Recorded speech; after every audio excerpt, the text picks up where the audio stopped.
Game Up hard hydration. It's like your favorite sports drink and your favorite seltzer merged together, became a much better product. Give them the rundown. Oh man, there are four great flavors: fruit punch, orange, lemon lime, and grape. And guys, most importantly, it's only 110 calories. You don't have to feel guilty.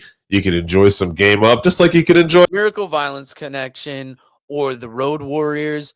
And I thought this was a great comparison because I couldn't think of two harder hitting teams from the time, two teams that were just as legitimate outside of the ring as they were Right. inside of the ring. So to me, I love both these teams, and I'll say I take. If you're asking me who would win a legit fight between both these guys, all these guys are legitimate, but I would take Gordy and Williams in a back alley fight. I just feel like Williams was an animal, in his prime, and Gordy was tough as hell too. But I think it'd be fun to watch. Now, if you're talking about in the ring and the presentation, Williams and Gordy, super successful. They were great, but Animal and Hawk, the Legion of Doom, are arguably the biggest attraction tag team ever. When you talk about real tag teams, not talking about Brothers of Destruction, Mega Powers, those short-lived super teams. When you're talking about teams, just tag teams that could headline and main event your companies, the Legion of Doom Road Warriors were really the first team to really do that, I think. Yeah, there's legitimate men on both sides of this, but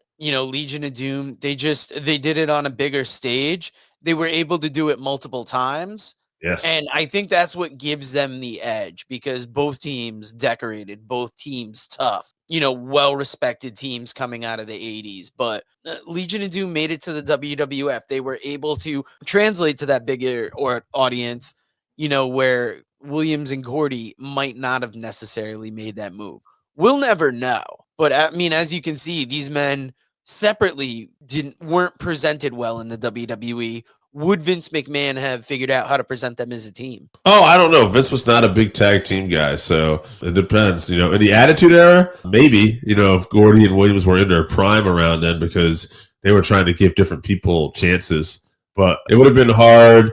Road Warriors were able to break through just because they had so much momentum in the States. But it would have been interesting with Vince, and Vince just not having a great record of consistently booking tag teams to the best of their abilities. Out of everything we talked about it this week, NXT is continuing to be my favorite show. I think their ratings have been up again consistently. I saw somewhere. And Shawn Michaels is just doing a really good job. And that promotion to me, that brand, I should say, actually feels different than WWE or anything else right now. And I really just like the overall feel to it. I think they're doing a good job of getting people over, like Obafemi, Julia, and seeing a mixture of TNA people plus main roster WWE people is pretty cool. Yeah, I've got to agree with you there. Seeing NXT get big, seeing, them mix with TNA. TNA is looking so much better because of it. And TNA is looking good. But Dave, there's somebody else out there looking good. That's Game Up Hard Hydration. If you haven't tried Game Up, then you are missing out. Imagine your favorite seltzer and your favorite sports drink had a baby, but it's way better than that. Each can is 110 calories, low carb, 4.9 ABV. It's a nice light drink that is not light on flavor. Game Up comes in fruit punch, orange, lemon, lime, and grape. Pick it up at drinkgameup.com or at your nearest liquor store.